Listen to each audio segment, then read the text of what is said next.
Welcome back, WNST, Towson, Baltimore, and Baltimore Positive. We are positively into the crab cake season. Maryland Lottery presenting the Maryland Crab Cake Tour in conjunction with our friends at Goodwill Industries. We're going to be at Fadley's at Lexington Market this week. Got some great guests, Dan Roderick's in the Baltimore Sun, my lifer pal and mentor, as well as fly fishing compadre, joining us, as well as Brian Frosch, Attorney General, and Thiru Vignaraja, former mayor candidate. We'll be talking about all sorts of city issues as we get on to this. It's baseball season, though, here, and Luke would tell you that I haven't talked baseball in months. It's true. We started talking some baseball here this week because I am in Baltimore, and they are going to play some baseball in a couple weeks. Barry Bloom is one of my favorite people to talk to about baseball because I think he covered Louis Aparicio back in the day. I think he's been at it that long, if not close enough. Still working on that 84 San Diego Padres book that I can't wait to get my hands on with my mustard yellow. He's now with Sportico. You can follow all of his work out on the social media at Boom Ski, where he is spring traininging.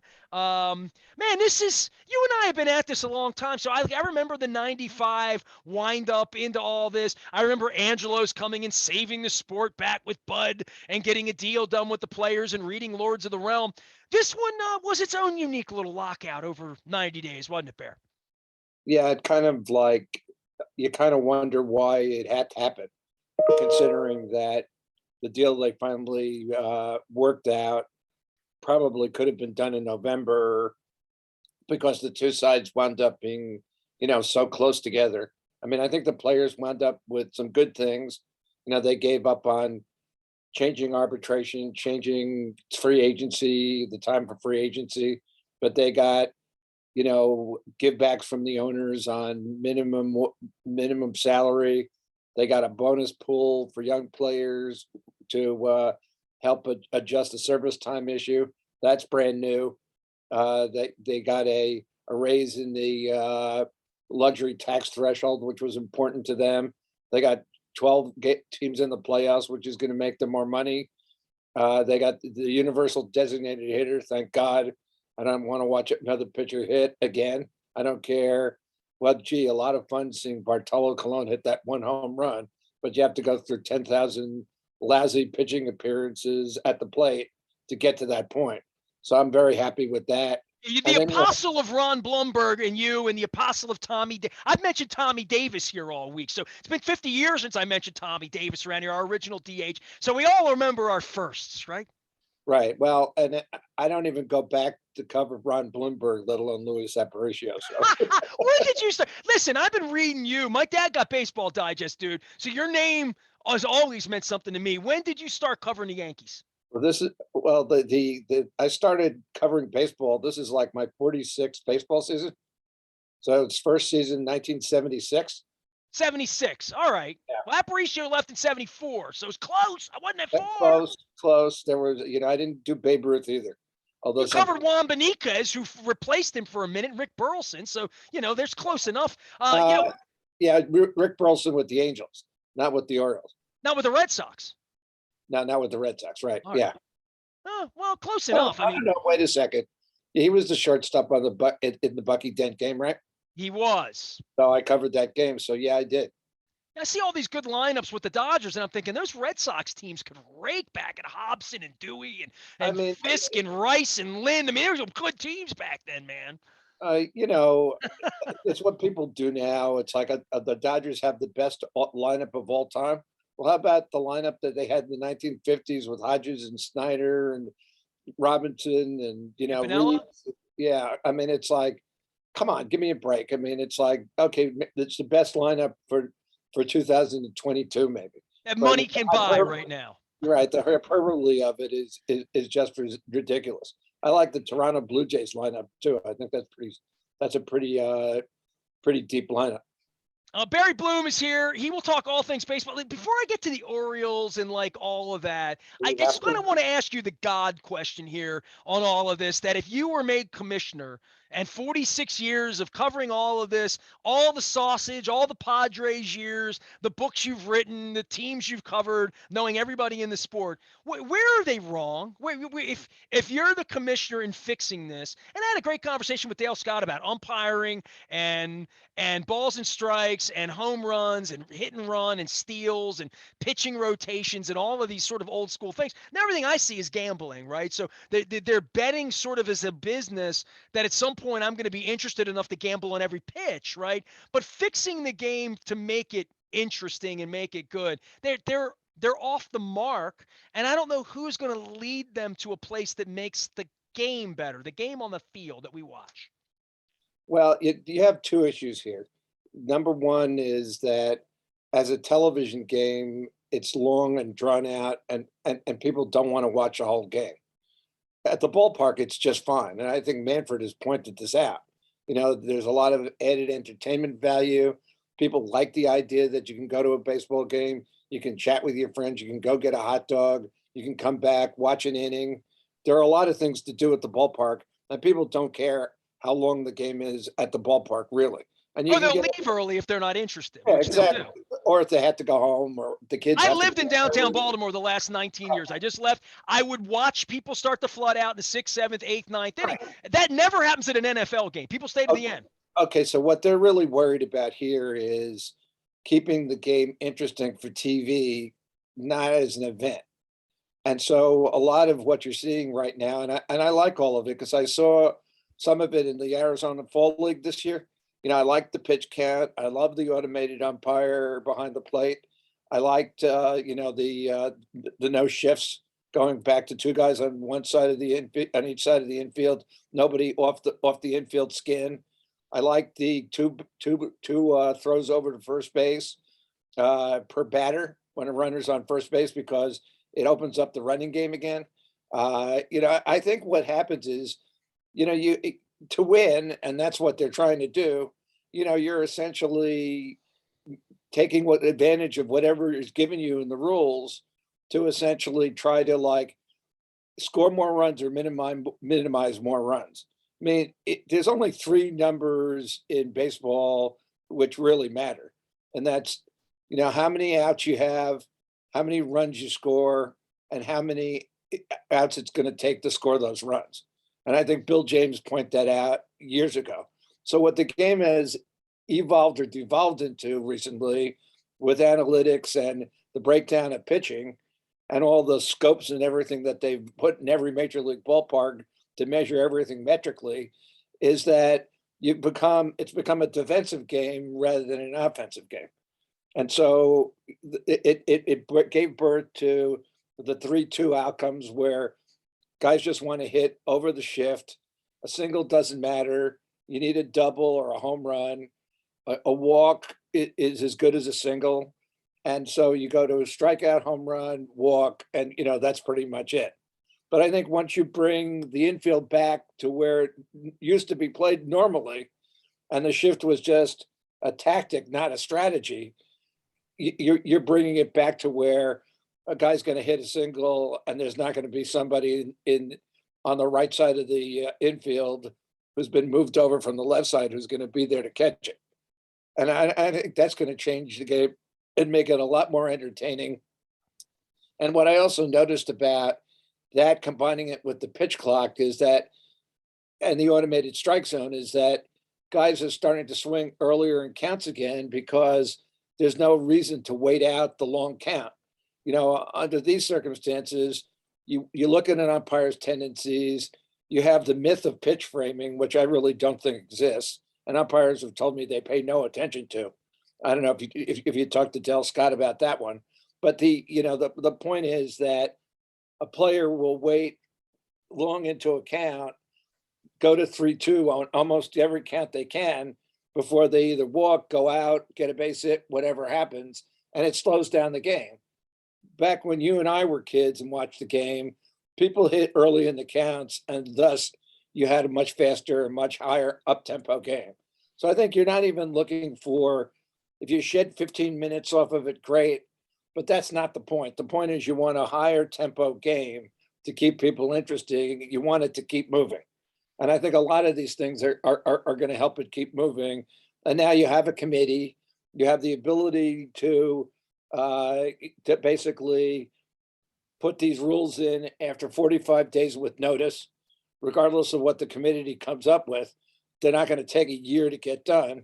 In other sports, the NBA is always changing rules, to make the game more adaptable. Football certainly is always changing rules.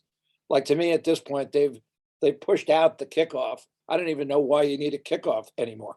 99% of them go through the end zone and the ball comes out and nobody runs back and ball anymore anyway. So, I mean, get rid of the kickoff. Well, there is a strategy booting it to the 2-yard line and trapping him in at the 17 that makes it, Yeah, but that doesn't happen 90% of the time. The kick is so close, you're kicking it through the end zone. Well, that's saying 98% of the time they're making extra points, right? And they change that dramatically. That has wildly altered in a good way. I think Well, in a bad way if you're John Harbaugh here and going for it, or we have a great kicker here as well. You're just But making my point for me that, Sure. football's been, and the other sports, hockey is diametrically different. They took out the red line for offside passes years ago. It really opened up the game. I mean, in baseball's very slow at making adjustments to keep people interested in the game. And so if I had anything to do, and I think they're on the right track now, is if I were commissioner, I would just want the ability to be able to move forward with these rule changes quicker than they've been able to do in the past.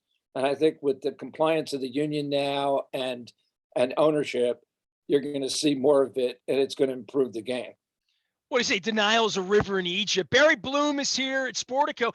The only reason I even say that is it's been a good 5 years since Ray Lewis went in the Hall of Fame, and I remember the moment when it happened to me. And I've talked about it enough on the air. I don't talk as much baseball as I used to, but we had a Ray Lewis trip. And I took 5 bus loads of people from Baltimore. We went through Pittsburgh coming back in August, and the Pirates were playing like the Cardinals. And I got tickets for everybody on the trip and rolled the $12 or $15, whatever it was, into the package. First off, 75% of the people didn't want to go to the game. They took an alternate bus that skipped the game that they paid for. So there was only one bus that went to Pittsburgh, and we went. And I went up to the upper deck and had my seats and my Permani sandwich and whatnot, and visited with Jim Trudenich and some other people I know. And I looked down on the field the whole game from the upper right field where Wild Bill would have sat in Memorial Stadium. And I looked down, and the field was, and watching it from up above and the roof, the shift was every play, every event, in a way that television doesn't do it justice. Or even if you're sitting in the lower deck of the ballpark, things look a little normal. But when you're up high and you see that the entire field is empty a lot of the game, I said, man, they got to do something about this. And it's been 5 years since I looked at it with like a real stink eye. And to your point, you've been looking at the DH or pitchers batting with a stink eye for 35 years, no doubt, right? Like literally, it's been a long, long time that at least they've acknowledged there's an issue, maybe to some degree. And the DH was always about a union negotiating thing to giving 15 more jobs to designated hitters, right? That was always, when it came down to the rubber meeting the road, it was a money issue with the owners not wanting to give contracts, right? Well, that was part of it, but I think that, what you've seen, if you look at the free agent signings with all the guys who've gone over to the National League, you have Schwarber, you have Castellanos, you have Freeman going to the Dodgers, staying in the league, but going to the Dodgers. You have Bryant staying in the league and going over to the Rockies. All those guys now, the fact that you have a universal DH, it promotes the fact that, you're going to be able to use those guys, if not permanently in those slots, but certainly part-time in those slots. Like a guy like Freeman, he starts every game at first base. I mean, I think I looked at it. He missed 10 starts at first base over the last 4 seasons with the Braves, including the pandemic season. So now you're going to be able to slide him in at the DH every once in a while. You're not going to have him play 158 games at first base. And I think that makes a big difference in the longevity of the player. It gets people off their feet. The Padres just picked up Luke Voigt from the Yankees, and without the DH, there's no reason why the Padres would get Luke Voigt, because they had no spot for him. They've got Hosmer at first base, but now they have a right-handed, left-handed combination, at first base, and they can use Voigt regularly as their DH. much like Chris Davis was a regular DH for the A's during Melvin's term up there. And now, he'll have a guy like that down in San Diego to do it. So, I mean, most of the managers I've talked to in the National League, this whole thing with the 15 other players or 12 other players, depending on how many teams you had in the league, it was always a misnomer because most of the managers I'm talking to are saying that DH is going to be flexible. It's not like the Yankees where Stanton is the DH. It's not a job. Yeah, it's a position in Right. my lineup, right? Essentially, and they're going to rotate people like to get people off their feet, like Gabe Kapler says. Every couple of days, they're not going to have a regular DH. I don't see the Dodgers having a regular DH. But it gives them a chance to have, Turner, Muncy, both Turners really for that matter. Taylor. They've got a lot of guys. Freeman now. They've got a lot of guys who can DH. So I think to me, if you're going to a baseball game and you're charging, upwards of like $200 to $1,000 for the best tickets, you want to put your best product on the field, and putting that ninth guy in the lineup who can hit and gives you a little bit more chance of pop makes a big difference to the paying fan who's now going to the game and seeing that you're going to have 9 viable hitters in the lineup in the National League. And to your point, I mean, when I went back to the 1980s, I haven't always been a huge DH proponent. Back in I the have day, a dump the DH bumper sticker that I got from that nutball back in the 90s that was giving them out in the okay, old Baseball Digest, matter of fact. I still well, have it. when I covered the Padres in San Diego for the Tribune in the 80s, and the game was so much different. You had 9 or 10 pitchers on your pitching staff. You didn't have deep bullpens. You had 5 Speed, base running was so important in the Right, National you League. had 5 guys on the bench. You had a left-handed hitter, a right-handed hitter, a couple of infielders, maybe an outfielder, backup catcher. You played, the small ball, which your guy Earl was a proponent against very He early knew on. the value of Merv Rettenman. He did. That's right. And so, there was an NL ball type thing with sacrifices and all kinds of things.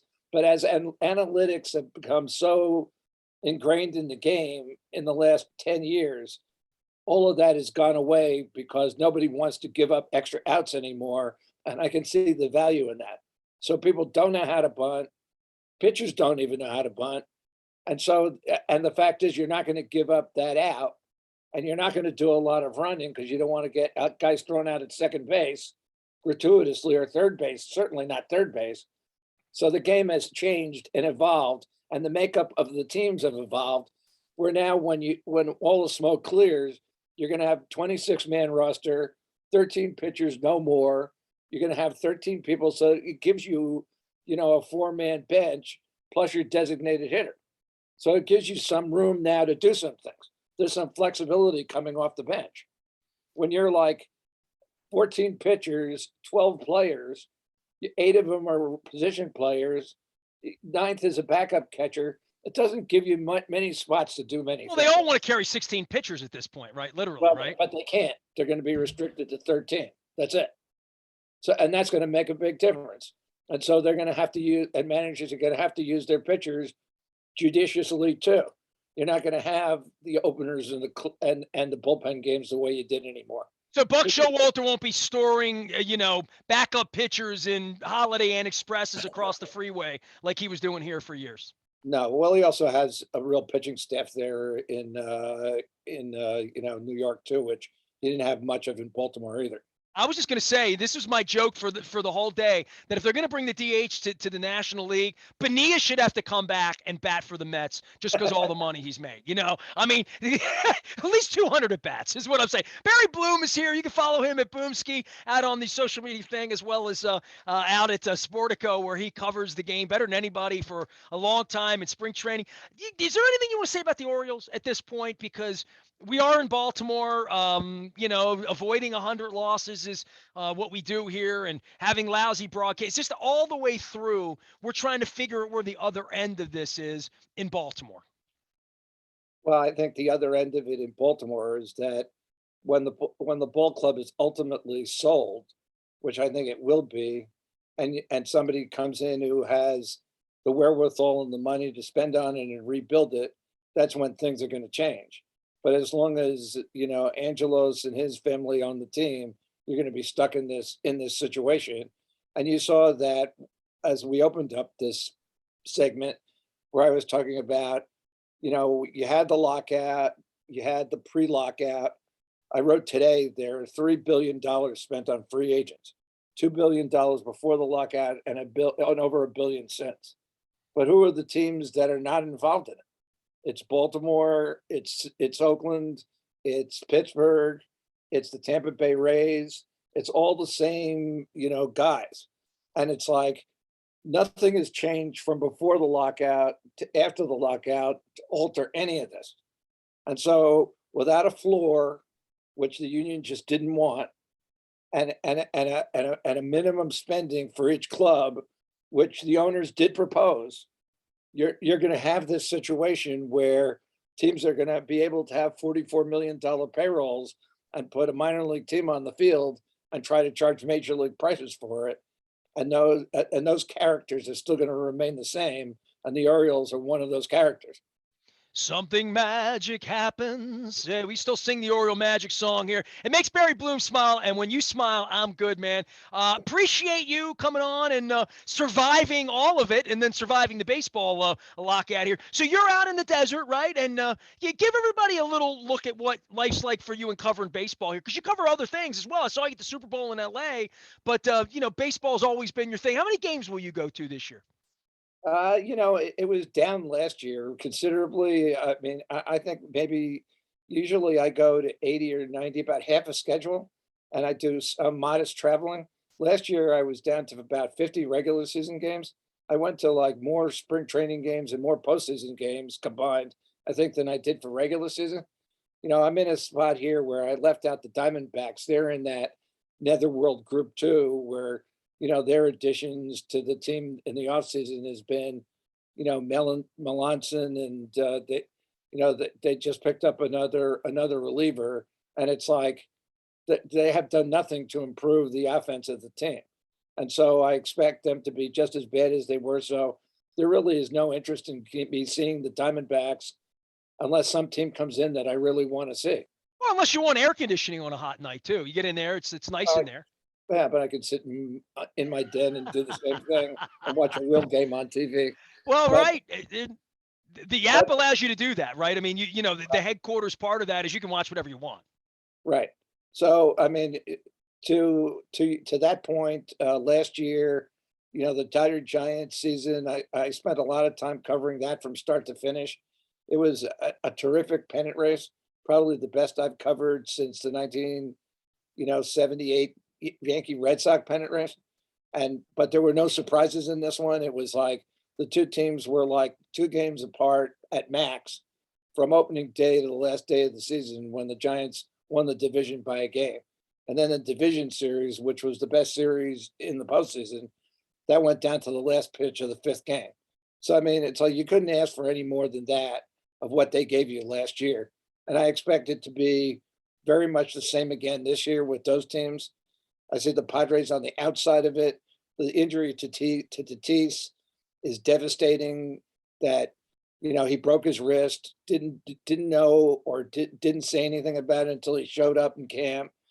The fact that they were not able to have any sort of like interfacing with their players and their medicals during the offseason because of the lockout really cost them.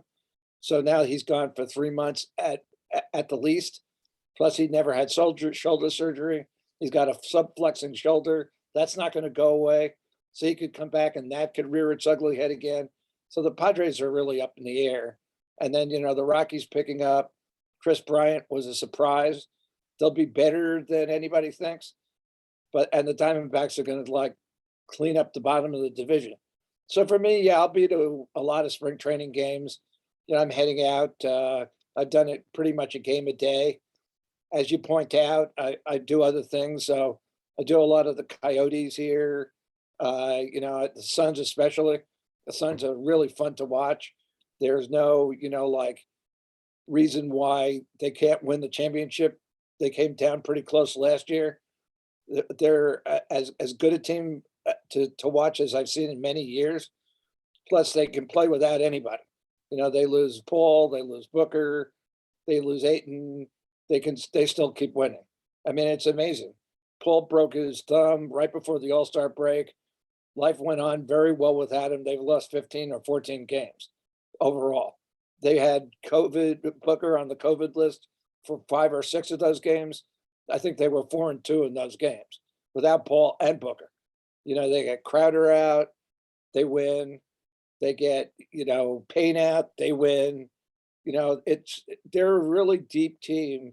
They play a flow offense, which, the Warriors do too. But in this case, they don't run plays for anybody. Everything goes off the ball. And, I'm learning new terminology, having covered basketball on and off for 45 years. From Monty Williams, he throws out these things like, well, we've got to win the 50-50 ball. And I'm going, the hell's a 50-50 ball? It's a cross term. Yeah, and it's like, well, any ball that's a loose ball, the offense and the defense can come up with it. We've got to get our share of those 50-50 balls. And then the other night he said, 0.5 basketball. And I go, okay, I may sound stupid, but what's 0.5 basketball? And he explained it that they have their offense is that you have to dribble it, pass it, shoot it, do something with the ball within a half second. So the ball is constantly moving, and it's just really fun to watch. So I mean, I do a lot of them. They're going to head into the playoffs pretty soon. Baseball season's opening, on August 7th, with the Diamondbacks playing the Padres. That'll be a good game. I'll do a lot of the Dodgers and Giants again. I'll get back and forth and do some Yankees, which I always do, as we're traveling more. But it's fun. It's fun at 70 years old. I'm having a ball, doing the tour again of all the events I used to do when I was younger. It was my first Super Bowl when I saw you in like 20 years. And we were going to sit down and we were going to bitch about the lockout, and then we were going to get together, and we didn't. And the lockout ended, and here we are. And I would just say, West Coast life's been good to you, Bloom. I mean, you find a place out there with 4 sports, good weather in the winter. You got spring training built in where they don't take it away from you for 6 weeks. This time it'll be 3 or 4. But I am jelly. I mean, I'm going to Florida this weekend for the NFL owners meetings. I'm going to be down on the East Coast. And in the old days, that's where I was hanging out with the Orioles in Fort Lauderdale. In the old days, that's where you were hanging out with the Yankees in that dump down off of Cypress Creek. But I did not go that far back with the Yankees either. You didn't cover the Yankees there? No. Before Tampa? No? Oh, no. I backed, the first time I went down to spring training, the Orioles were already in Fort Lauderdale. See, maybe you're not as old as I think you are. Maybe not, but you're living the good life. I mean, I'll tell you that. You're out there in the desert having fun, watching spring training. I love spring training in Arizona, much more so than Florida. Spring training in Arizona is phenomenal. It is. It's great. Hey, buddy, appreciate you. I know you're taking calls and coming in and all that. I'll send everybody out to Boomski, send everybody out to Sportico. And please, if you get to Camden Yards, I owe you a crab cake, right? I'm behind. Yeah, I wish I was going to be on that crab cake tour you were talking about. Sounds great. Well, anytime you want to come in for a crab cake, bring Manny Machado with you. Tell him to come on back. He can't get those crab cakes out in San Diego. And the soft shells, those are my favorite. See, you're old school. You're East Coast. That's good. Barry Bloom joining us here. It's all presented by our friends at the Maryland Lottery and our friends at Goodwill. We're getting the Crab Cake Tour back out on the road. I want to give you some places. We're going to be at the Chaucer in Highlandtown. We're going to be at Greenmount Station up in Hampstead. And I'm confirming a soon-to-be-mentioned Timonium restaurant. We're going to be doing that during the month of April. You've always got an open invite for a crab cake around here, Barry. I appreciate you. Thanks for coming on. Thanks for having me, Nestor. Barry Bloom out in the desert covering all things baseball and other things, as he's pointed. See, I just think he's obsessed with baseball. He's covering basketball, a little Suns talk, a little hockey talk with the Coyotes, and I ran into him at the Super Bowl a couple weeks ago out in Los Angeles, California. He told me he's back covering the Super Bowls back in the 80s, giving me old stories. I am Nestor. We are WNST, AM 1570, Towson, Baltimore, and we never stop talking Baltimore positive.